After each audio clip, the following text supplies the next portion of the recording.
A AIDS é o flagelo de Deus. Não, e teve a febre amarela. E teve tanto. Aí a gente fala assim, quem que é o anticristo? É o Papa. É o Papa. Mas esse Papa é tão gente boa, o Francisco.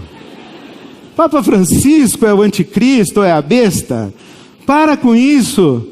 Aí você vai falar assim, presta atenção, ele é gente boa, por isso que ele é a besta, ele vai enganar você. Mas se o cara é ruim, é porque ele é ruim, se o cara é bom, é porque ele é bom. Mas já teve um monte de Papa que foi besta. Quer dizer, na subcultura religiosa, né? Mas de verdade, também teve um monte de Papa besta. Já teve um monte de Papa anticristo. Porque essas figuras do Apocalipse, elas são arquetípicas. Todo sistema humano tem sua besta, tem seu anticristo, tem seu dragão, tem seu bode expiatório, tem seu cordeiro, tem seu leão. São figuras que estão presentes. Por exemplo, na sua vida deve ter um bode expiatório. Tudo que dá errado com você, você bota a culpa no bode. É por causa do meu pai, que quando eu era pequeno me batia com fio de ferro. Aí o seu pai fica culpado o resto da sua vida, todos os seus fracassos, todas as suas mazelas. Na sua família, por exemplo, tem um bode expiatório, tem uma besta. Sua família, se tiver uma só, tá bom demais. Imagina, você chega em casa, começa a ler o Apocalipse, aí dá uma olhada pro seu marido assim. Aí ele fala, por que está me olhando assim? Fala, eu estou lendo aqui sobre a besta. Já pensou? Todo sistema humano tem um anticristo.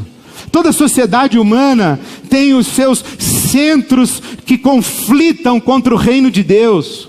Tem as suas personagens, as suas figuras, as suas forças malignas.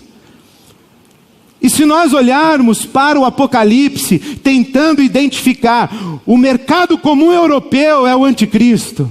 O humanismo filosófico é o anticristo. Nós vamos nos perder. O Mikhail Gorbachev já foi a besta. Lembra do Mikhail Gorbachev? Ninguém lembra do Mikhail Gorbachev? Aquele dirigente russo que tinha uma manchinha assim na testa? Então já foi a besta. A marca da besta estava na testa, inclusive. Os teólogos norte-americanos disseram isso, que a marca da besta estava na testa do Gorbachev.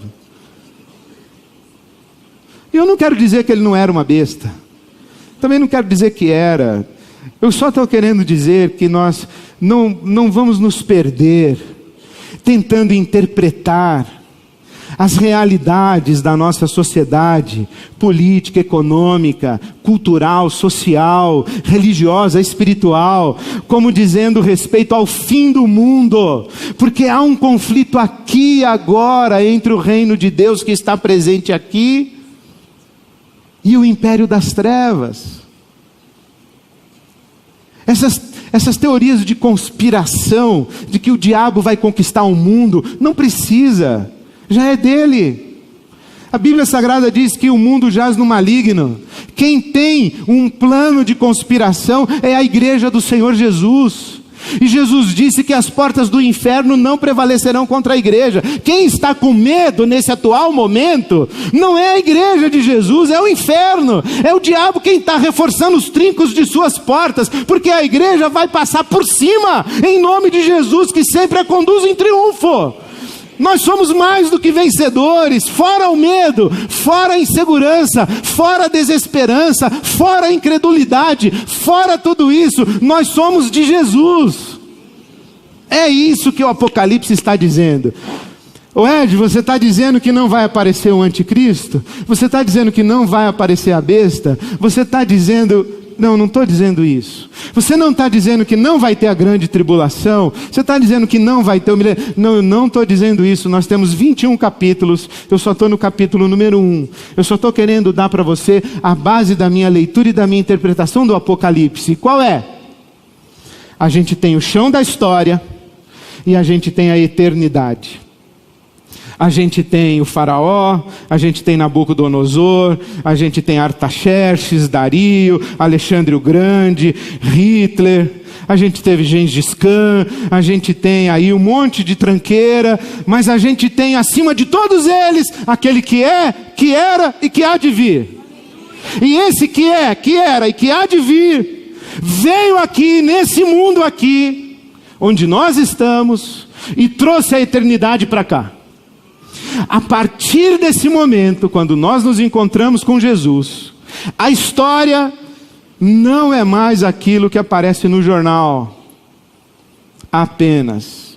Por trás de tudo que aparece no jornal, existe o passear do reino de Deus, que dá os seus sinais aqui e agora. O Apocalipse fala do eterno aqui e agora, do eterno agora para nós. Isso para nós é fonte de muita consolação.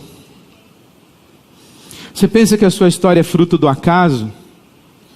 Você pensa que você mora em São Paulo porque foi transferido pela sua empresa? Você pensa que casou com a pessoa que casou porque você escolheu? Você pensa. É bom que você pense, que você tome decisões, que você vá fazendo as coisas. Mas não se esqueça que por trás das obras humanas, das mãos humanas, dos fatos e das notícias, está um Deus soberano conduzindo a história para o seu final. Por trás de tudo que acontece com você, está um Deus conduzindo a história. Isso não exime você da sua responsabilidade. Mas a sua vida não está na sua mão em termos absolutos. Tem um que é, que era e que há de vir, que é acima de todos. Esse é Jesus. Sabe quem ele é? O capítulo 1,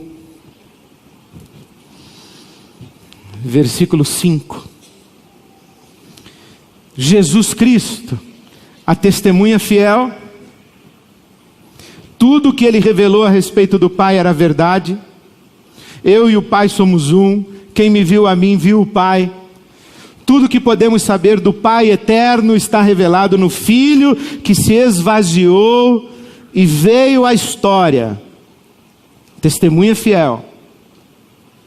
Segundo, capítulo 1, versículo 5. Ele é o primogênito dentre os mortos. O primeiro a ressuscitar. Aí você me pergunta, mas Lázaro não ressuscitou antes de Jesus? Ressuscitou, mas morreu de novo. Jesus foi o primeiro e até agora o único que ressuscitou e não morreu nunca mais, está vivo. Então ele é o primeiro dentre os mortos, o primeiro a vir dos mortos, o primeiro da ressurreição. E ele é também o soberano dos reis da terra. O soberano dos reis da terra. Você imagina se existe alguém, nós cantamos aqui o nome que está acima de todo nome, é Jesus. Mas além de ser a testemunha fiel, o primogênito dentre os mortos e o soberano dos reis da terra, Jesus é aquele que nos ama e nos libertou dos nossos pecados por meio do seu sangue. E nos constituiu reino e sacerdotes para servir ao seu Deus e Pai. Quando a gente pensa, quando você lê Apocalipse, eu encorajo você a ler Apocalipse na sua casa. Vai aparecer um monte de monstro. Vai aparecer multidão de anjos, milícias espirituais. Você vai dar de cara com o anticristo, com a Babilônia terrível. Você vai olhar e vai estar tudo aqui. Leia Apocalipse, mas você vai ver os anjos ao redor do trono, você vai ver Deus, você vai ver Jesus, você vai ver a autoridade do mundo colocada debaixo dos pés de Jesus. E nós vivemos num planetinha de nada, numa galáxia que tem quantos bilhões de estrelas, girando ao redor de uma estrelinha de quinta grandeza, né? Que é o Sol. Nós somos um planetinha, e nesse planetinha somos 7 bilhões de seres humanos, e sabe lá quantos bilhões de espécimes humanas, num planeta ou num universo que existe, sabe lá quantos bilhões de anos, e aí tem eu aqui, preocupado que vai ter um corte na minha empresa, em 2015, porque estamos em crise no Brasil. Eu aqui, preocupado que vai diminuir o dízimo da IBAB, porque se o corte pegar você já não vai contribuir. Eu aqui preocupado com o meu diagnóstico, que eu vou no médico quinta-feira, estou preocupado com o meu diagnóstico. Eu aqui sem dormir por causa do meu chefe, que não reconhece o meu valor e não me dá oportunidades. Eu aqui, que briguei no almoço com a minha sogra, estragou meu dia. Eu aqui, eu sou um grãozinho no meio de tudo isso, dessa história do Apocalipse, eu sou um grãozinho. Mas aí vem Jesus, coloca a mão no meu ombro e diz: Ed, eu sou aquele que te ama. Eu te chamo pelo nome, me dá aqui a sua mão. Vamos lá buscar esse diagnóstico, eu vou com você quinta-feira. Vamos atravessar essa crise econômica. Vamos fazer planos para o futuro. Vamos tomar providências. Vamos confrontar essa sogra. Jesus vai com você, meu irmão. Ele vai. Você quer ter uma conversa séria com seu marido, com seu filho, com seu pai? Você quer olhar na cara do seu chefe sem ter medo dele, sem se diminuir, sem abrir mão da sua dignidade? Eu vou com você na reunião com o seu chefe. Eu vou com você. Você está chorando que perdeu alguém? Vai ter que passar mais uma noite. Eu vou com você passar essa noite, porque eu sou aquele que te ama. Mas o Senhor não é o leão da tribo de Judá, que o céu está diante do Senhor e tal. Eu sou tudo isso. Mas eu sou, antes de qualquer coisa, aquele que te ama. Eu lavei você com meu sangue, e você pode invocar o nome do meu Pai, usando o meu nome, e o meu Pai vai abençoar você. É isso que nós celebramos aqui.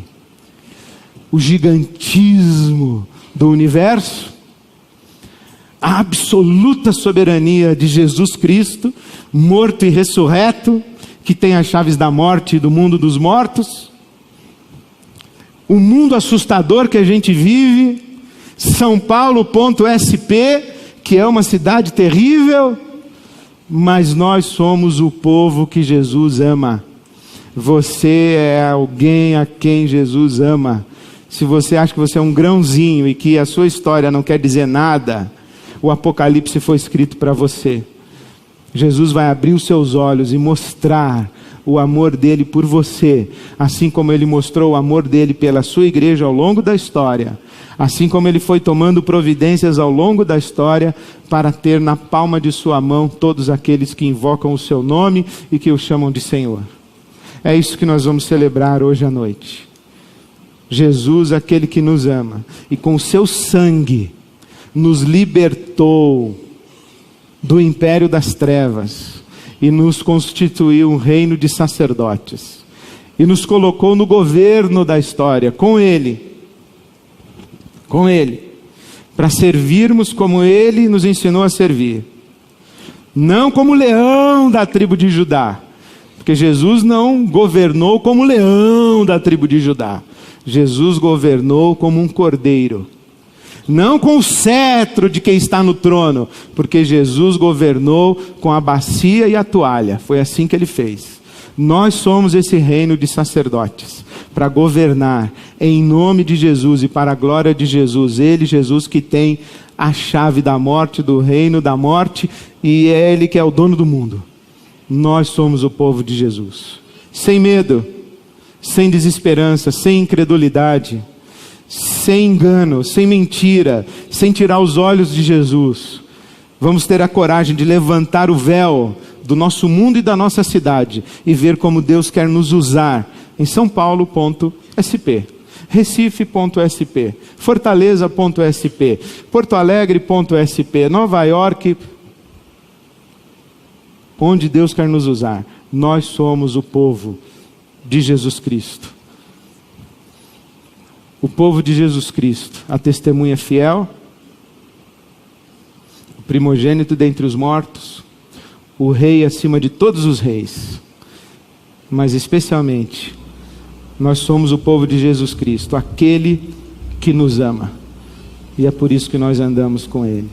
Vamos celebrar ao nosso Senhor Jesus nessa noite, e cear, repartir o pão e o vinho, em memória de Jesus, porque Ele está vivo, está no meio de nós. Amém.